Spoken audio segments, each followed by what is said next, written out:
When your company earns unlimited 2% cash back on all purchases with Capital One, that's serious business. So Stephen at SandCloud got a serious business card, the Spark Cash Plus card from Capital One.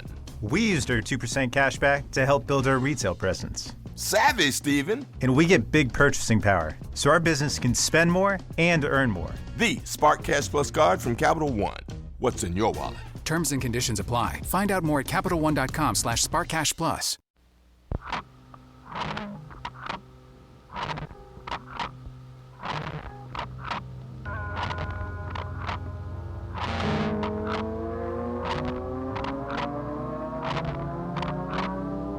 This is the Berman Project. Hey, it's JD here, back for another week of introspection and reflection on grief, depression, and the pathway to mental wellness, all the while nourishing my soul with the music and poetry of the late indie rock singer-songwriter, David Berman. How you doing, motherfuckers? I am, sitting here at my desk looking out the window right now, and it is gray and somewhat miserable out.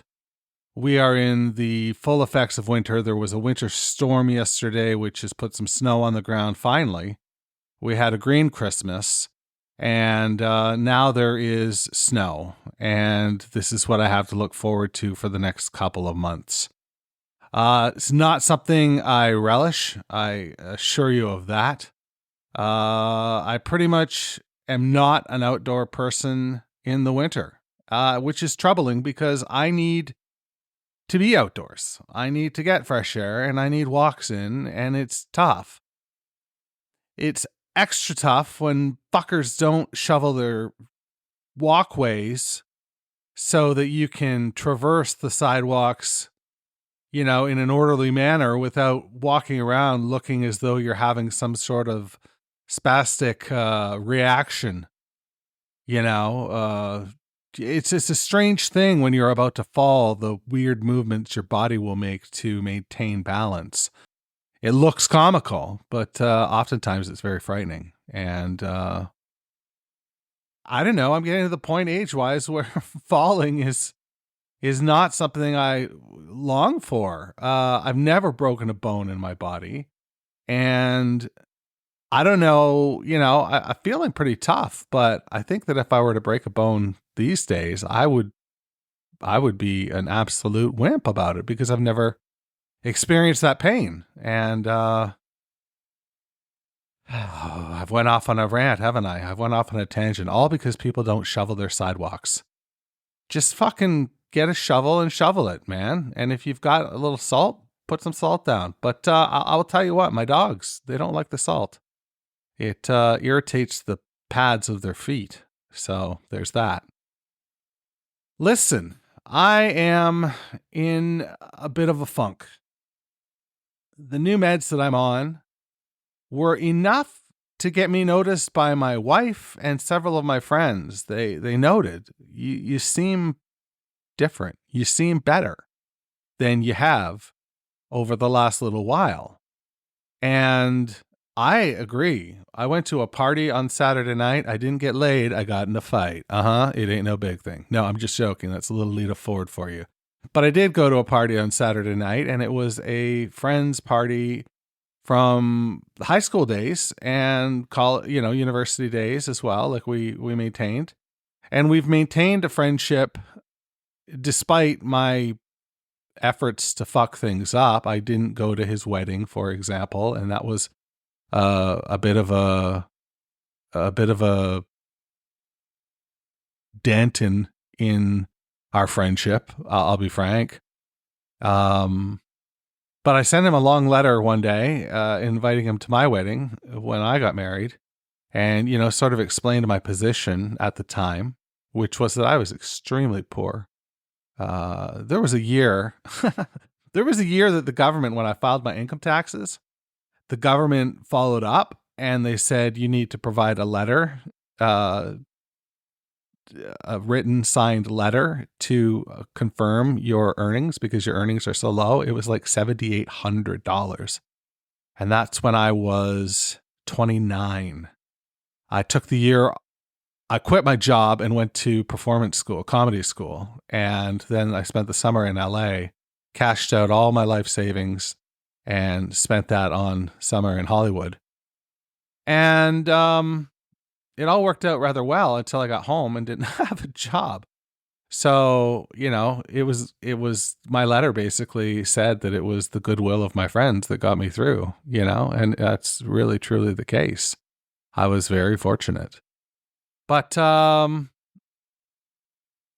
digress, as I always do on this podcast. I guess I should just call this podcast the Digression Project, because that's essentially what it is. But anyway, the party was full of people that I didn't know. And I feel like I went in, even my wife made the comment the next day. She said, I'm shocked that you went, because you typically bail on things like that at the last minute. Being social with people that I don't know very well, I'm extremely in my head. And I wasn't. I was gregarious. I was, joking. We had a good time. We watched some sports, drank some beers, and it was a lot of fun. I had a good time. So put yourself out there. Risk is necessary. I got a new tattoo recently, and it's, that's what it is. It says risk is necessary, and it's a picture of a cow jumping over the moon. And, it's to signify, I suppose, that anything is possible, as Kevin Garnett once said. So there's that. I will tell you that the last 3 days, though, I've been in a funk. And I don't know whether I've caught up with this medicine already. I just can't imagine that's the case.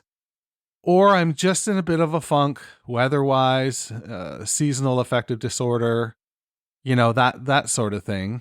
And the drug just can't keep up with that. I truly don't know.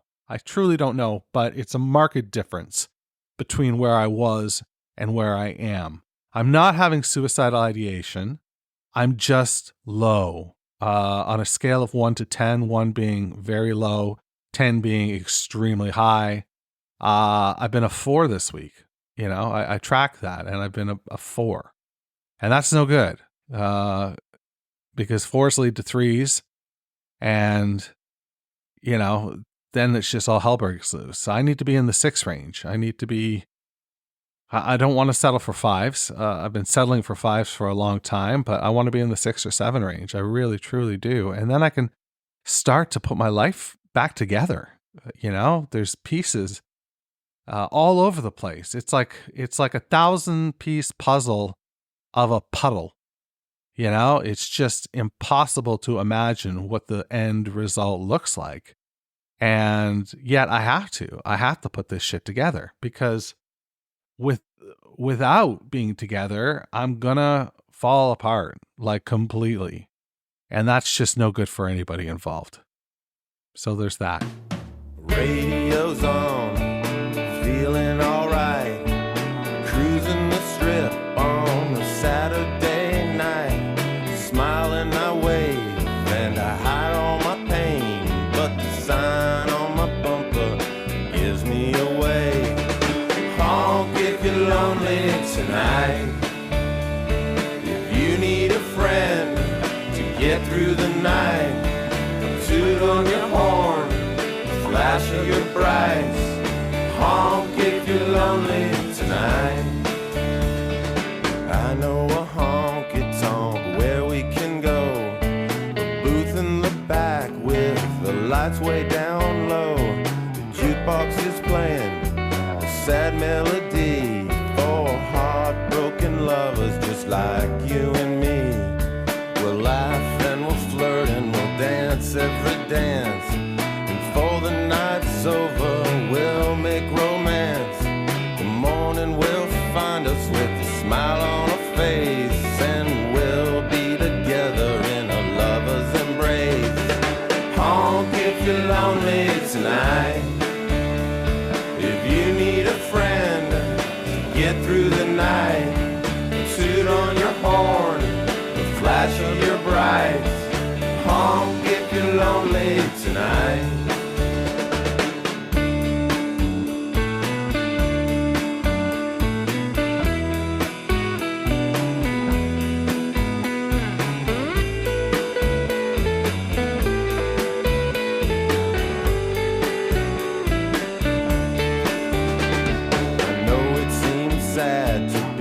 so damn blue, but there's always a chance that you'll meet someone new.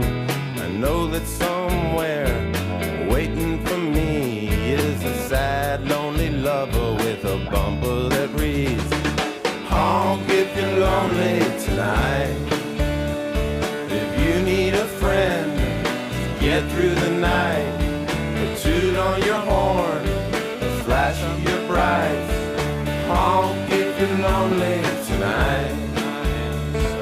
Honk if you're lonely tonight. Honk if you're lonely tonight.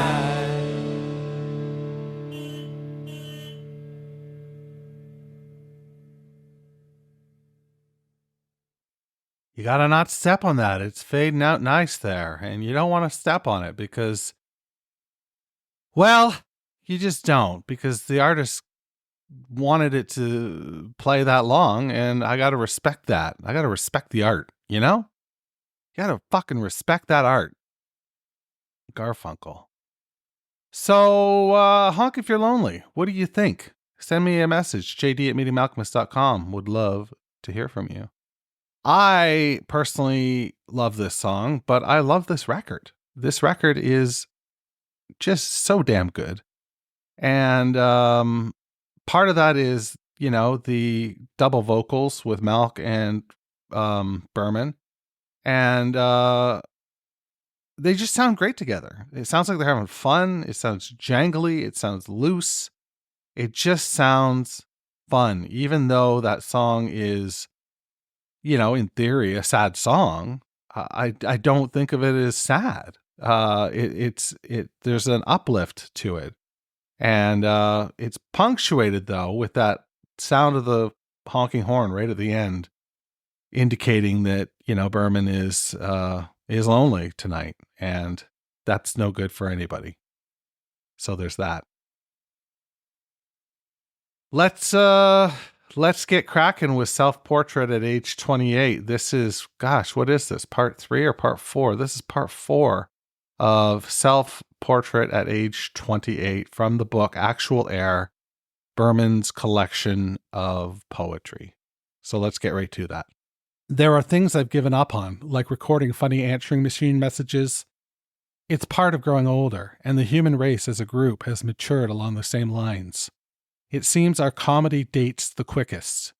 If you laugh out loud at Shakespeare's jokes, I hope you won't be insulted if I say you're trying too hard. Even sketches from the original Saturday Night Live seem slow-witted and obvious now.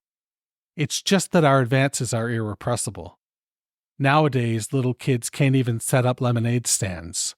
It makes people too self-conscious about the past, though try explaining that to a kid. I'm not saying it should be this way.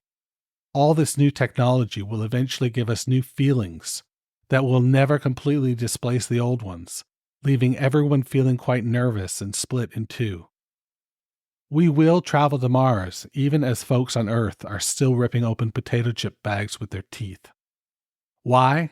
I don't have the time or intelligence to make all the connections, like my friend Gordon. This is a true story, who, having grown up in Braintree, Massachusetts, had never pictured a brain snagged in a tree until I brought it up. He'd never broken the name down to its parts. By then, it was too late. He had moved to Coral Gables. That is Self-Portrait at age 28, and that is part 4. And it ends with a chuckle. I love the ending of that poem, that section of the poem. Coral Gables and Braintree, Massachusetts. I always have trouble saying Massachusetts. I'm not sure if anybody else does. I also loved the idea that we're going to land on Mars while certain people on Earth are still ripping open potato chip bags with their teeth. It just shows how primitive we are and how far we can get, you know, a certain cohort of us anyway. I don't know what that's going to look like. I rarely do. I'm just not intelligent enough to articulate. Oh, man. So good. This is just another example of Berman being Berman and really delivering the goods. I think that this poem, once we hear it all together, and I will do that, I'll stitch it all together at the end and put it out as a separate podcast on the feed. I think you're going to be real happy with it when you hear it all together, but it's just too long to do in one episode, I feel. So that's why I've chosen to break it down. And it's also broken down into pieces in the book. So I think it, only makes sense. That's what I have for you this week. Wish me luck in the week to come. I hope that this drug kicks back in. I see my doctor soon enough, and maybe he'll have to bump me. Maybe he'll have to bump me from 100 milligrams to 200 milligrams. I don't know. But I'm willing to do what it takes. So there's that. Talk to you next week. Stay hungry, stay foolish, and of course, wash your damn hands. The Berman Project is a production of Duvra Podcasts and Such. You can find out more about the show at www.thebermanproject.xyz. That's right, I'm fucking Canadian. I'm also social. Find me on Twitter, Instagram, and all the rest at Berman Project.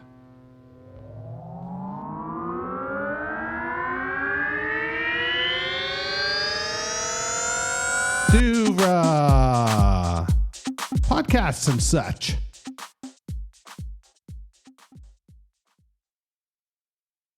When your company earns unlimited 2% cash back on all purchases with Capital One, that's serious business. So Stephen at SandCloud got a serious business card, the Spark Cash Plus card from Capital One.